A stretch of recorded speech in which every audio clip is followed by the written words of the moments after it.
To be able to take a picture of your work to enter it for Miss Maines to check, you're going to go down to this button right here, this little circle, you're going to click on it, and then in this little blank button, you're going to type in the word camera, C-A-M.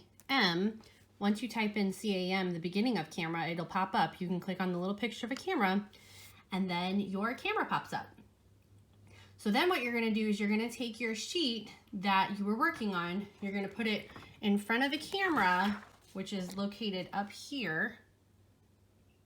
Okay, so you're going to take it, you're going to put it to where it's in front of your camera, and then this button right here, you could go ahead and press it, and it'll take a picture. Then you're going to X out of this.